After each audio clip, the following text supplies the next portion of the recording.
hear how experience matters. How does that relate to your defense going into this first game? Thinking about experience, to us, really all that means is that, we have a bunch of guys out there that know exactly what they're supposed to do, every single play, every single call. So the expectation of execution is a lot higher. I'm hearing a lot from fans on the outside saying, oh, it's going to be trouble for Oregon State because they got all these fans coming to Purdue. And I'm thinking, you guys want that now, don't you? After last year, you're looking forward to seeing fans at games, that's really just a bonus. We're going down there not for the fans or not for an empty stadium, but to play football and to go out there and compete for a win. So, you obviously relish, the opportunity of playing in front of fans. It's part of the college football experience, but like I said, we're going down there to play football and win a football game. How does it change the game just with fans versus what you went through last year? Oh, you definitely realize how much the fans, kind of matter, not only just from their support, but, the crowd noise, opposing offenses, getting loud on third downs and stuff, over-communicating, being really loud and assertive when you communicate. So little things like that. At the end of the day, it's still all about football. Was manufacturing energy really a thing last year where you guys had to hype yourself up because there was no fans to get you guys kind of going? And I think that started all the way, when we first figured out that there wasn't going to be any fans the whole entire year. It starts in practice. There's nobody really at our practices.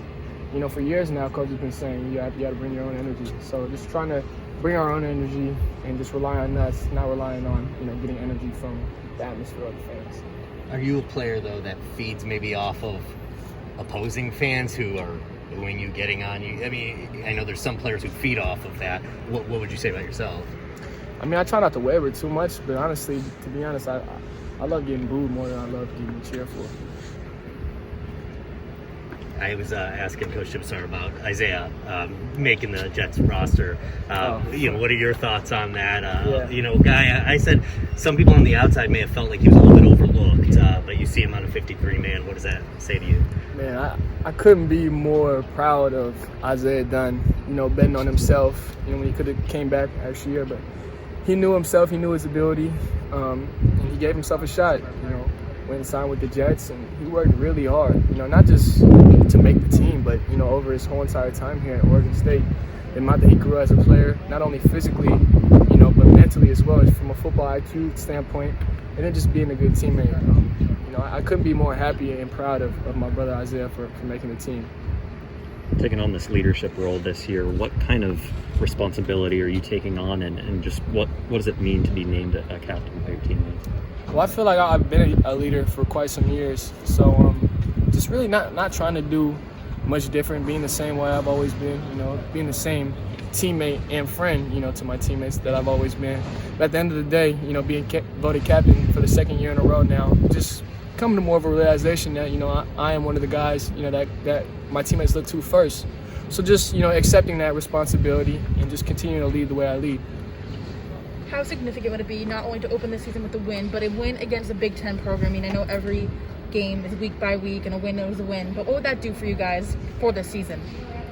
Honestly, it would just give us great momentum going into week 2. Like we say, the goal is to go 1-0 every week, and then obviously, non-conference game, you factor in the Big 12 versus the Pac-10. So, you have all that kind of hoopla around it, but we try not to look past that. We try to look, just at our opponent, what they run on film, and just go out there and execute and go 1-0 each week.